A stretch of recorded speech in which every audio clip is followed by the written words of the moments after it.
Baru-baru ini viral tentang seseorang yang mengeluh di Threads bahwasanya dia sudah 8 jam tidak mendapatkan ruangan sehingga beberapa hari kemudian orang itu meninggal. Tetapi curhatan yang ditulis di Threads mendapatkan komentar yang jahat dari banyak orang, dan yang di-highlight sekarang itu adalah komentar para dokter yang jahat sekali. Jadi diadu domba lah karena mereka sudah berkomentar jahat terhadap curhatan tersebut. Ada yang membahas untuk menyalahkan pihak BPJS, ada yang menyalahkan dokter-dokter yang berkomentar jahat tersebut, dan tentu ada juga orang yang menyalahkan atau ada orang yang menormalkan 8 jam tersebut tidak dapat ruangan. Saya mencoba melihat dari sisi yang berbeda. Terlepas dari banyaknya korupsi di dalam BPJS itu, terlepas dari bocornya anggaran dari sistem BPJS, seharusnya orang-orang yang sehat, orang-orang yang tidak sakit, dia harus rajin membayar BPJS seharusnya. Supaya apa? Supaya BPJS ini bisa berbenah, memberikan layanan terbaik, bisa memberikan fasilitas terbaik untuk masyarakat dan rumah sakit. Dan kita tahu bahwa banyak orang-orang yang tidak membayar BPJS sama sekali. Dia udah nunggak 2 bulan, 3 bulan, setahun, 2 tahun, 3 tahun. Ada orang yang pakai BPJS ketika dia sakit dan setelah dia sehat, dia tidak mau membayar iuran BPJS lagi. Dan kejadian itu banyak. Dan seharusnya kita rutin membayar BPJS ini supaya orang-orang yang sehat membayar kepada orang yang sakit. Artinya ya kita membantu orang sakit lah.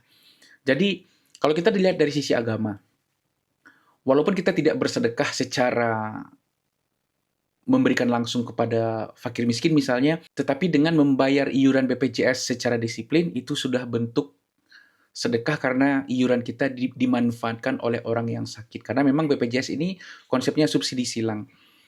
Sebenarnya sistemnya bagus, saya pernah menggunakan BPJS, keluarga saya juga pernah menggunakan BPJS, bukan pernah, bahkan saat ini juga menggunakan BPJS.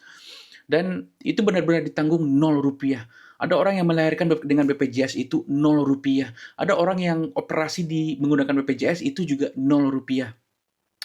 Dan coba, rumah sakit mana yang bisa memberikan fasilitas 0 rupiah untuk penyakit-penyakit yang kronis macam itu? Nah, dengan BPJS kita bisa bayar 0 rupiah. Kita tahu bahwa sistem ini bagus banget. Tetapi ya, dengan sistem yang bagus, dia harus butuh biaya yang cukup untuk memperbagus sistem itu. Nah, tentu saya berharap orang-orang yang sehat dan orang-orang yang punya uang, dia membayar BPJS ini secara disiplin, jangan sampai ada tunggakan, karena dengan biaya kita itu, kita bisa membantu orang yang sakit. Itu kalau kita lihat dari sisi itu. Saya mau melihat dari sisi yang berbeda, terlepas BPJS itu banyak koruptornya, banyak sistem yang aneh di dalam BPJS, bahkan BPJS itu, bahkan karyawan BPJS tidak menggunakan BPJS itu dan lain-lain sebagainya. Tetapi dengan kerendahan hati, dengan jujur saya bilang, banyak orang yang sudah mendapatkan manfaat dari BPJS, dia tidak perlu mengeluarkan duit sepeser pun menggunakan BPJS. Bagaimana menurut kalian? Tulis pendapat kalian di komentar. Kita diskusi di sana. Thanks.